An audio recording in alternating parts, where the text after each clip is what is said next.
Let's get more on these developments now in Iraq and Syria and in Lebanon with Gregory Aftandilan. He's an adjunct professor of foreign policy at the American University. Thank you very much for joining us here on TRT World. Just to fill in our viewers, you're also formerly worked at the State Department and the Department of Defense. So we just wanted to tie all these stories in together.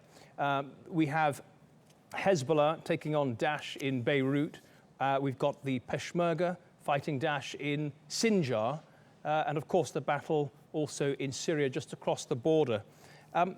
Can you tell us, if you think from your experience at these various departments in the United States, if Daesh is on the back foot now with so many different groups and state actors taking them on?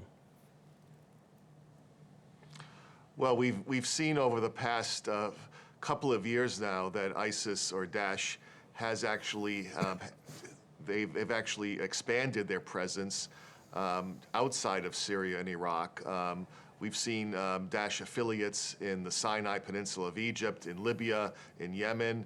So they're a very active terrorist organization, and this poses new challenges, of course, for the United States and its partners, because it's not just in Syria and Iraq, now it's expanded to these other places. Let's just talk about what's going on in Beirut, our lead story here. Can you explain to our viewers why Daesh and Hezbollah are such great enemies? Well, Hezbollah is a Shia organization, and it came to the aid of the Assad regime in Syria. The Assad family is of the Alawite sect, which is an offshoot of Shia Islam. And, strategically, the Shia of Lebanon under Hezbollah have been aided by the Syrian state under both father and son of the Assad family. So Hezbollah, when the Syrian civil war broke out, came to the aid of the Syrian regime. And now ISIS or Daesh is taking retaliatory actions, it seems, against the Shia of Lebanon because most of the casualties, it appears from this Beirut bombing, are Lebanese Shia.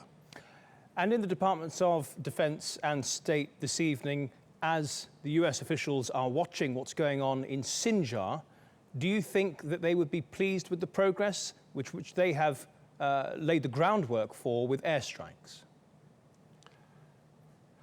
Well, certainly, when ISIS or Daesh went into Iraq in the summer of 2014, they captured a lot of territory, and they put the Iraqi forces on the defensive.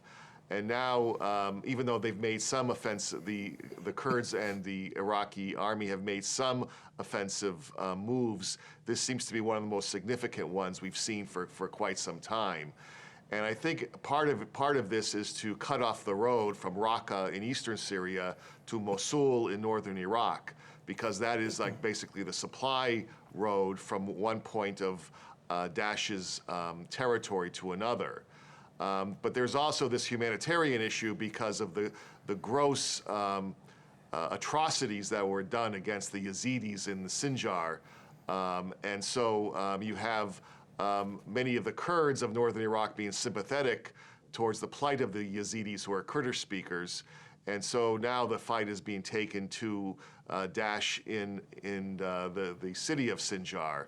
But from what I've been able to discern, Daesh is well entrenched in Sinjar, so it may not be an easy fight by the combination of these coalition forces against Daesh in Sinjar. Yes, so we'll have to wait and see how this all plays out militarily. We've heard from briefings from Iraq there are hundreds of fighters, Daesh fighters in Sinjar, perhaps 10% of them have been killed. Can we just look ahead now to this weekend? Very important meetings in Turkey and in Vienna. We've got the G20 on Sunday, but before that, the talks in Vienna. Do you think internationally people are getting on board now with the same sort of view, the same sort of plan, or is it as divergent as ever? Well, it's both, to tell you the truth. I mean, there's a greater consensus now that the international community has to do what it can to fight Daesh or ISIS. But on the other hand, there's still sharp disagreements on the future of the Assad government in Syria. many countries, as part of the coalition, want Assad to leave tomorrow, say, but other countries, particularly Russia, want a longer process for a transitional government and want Assad to stay until the very end of that process. So while there's consensus on the need to fight ISIS and Daesh, there doesn't seem to be much consensus on Assad's future at this point, particularly on the timeline for a transitional government. Gregory Aftandilan in Washington there, thank you.